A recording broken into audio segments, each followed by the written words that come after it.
నిన్నటి వరకు మన దేశంలో ఇద్దరు మహిళా ముఖ్యమంత్రులు రాష్ట్రాలను పాలించారు. బెంగాల్ ఎన్నికల్లో మమతా బెనర్జీ ఓటమితో దేశంలో ఏకైక మహిళా సీఎంగా ఢిల్లీ సీఎం రేఖా గుప్తా నిలిచారు. 1963 నుండి ఇప్పటి వరకు దేశంలో 18 మంది మహిళలు ముఖ్యమంత్రులుగా పనిచేశారు.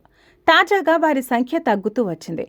భవిష్యత్తు రాజకీయాల్లో మహిళా ముఖ్యమంత్రుల సంఖ్య మరింత పెరుగుతుందా అనేది భవిష్యత్తు రాజకీయాలు నిర్ణయించనుండగా ప్రస్తుతం మన దేశంలో ఏకైక మహిళా ముఖ్యమంత్రి రేఖా గుప్తా అని చెప్పవచ్చు. తమిళనాడును దివంగత నేత జయలలిత ఏలినట్లు, బెంగాల్ను మమతా బెనర్జీ 3 సార్లు ఏలినట్లు ఇతర రాష్ట్రాల్లో మహిళా నేతలు చక్రం తిప్పుతారా? వేచి చూడాలి మరి. మీ ఇంట్లో పిల్లలు సరిగా చదవడం లేదా? మార్కులు అంతంత మాత్రమే వస్తున్నాయా? అయితే మీ పిల్లల్ని ట్యూషన్కు పంపించాలని ఆలోచన చేస్తున్నారా? మరెక్కడికో పంపించడం ఎందుకు? ఇప్పుడు మన భద్రకాళి రోడ్ నెంబర్ 2లోనే క్వాలిటీ ట్యూషన్తో క్వాలిటీ ఎడ్యుకేషన్ అందించేందుకు మీ ముందుకు వస్తోంది ఎన్ఎస్ అకాడమీ. మరింకెందుకు ఆలస్యం? మీ పిల్లల్ని ఇవాళే ఎన్ఎస్ అకాడమీలో జాయిన్ చేయించండి. మెరుగైన ఫలితాలకు సరైన వేదిక ఎన్ఎస్ ట్యూషన్ అకాడమీ.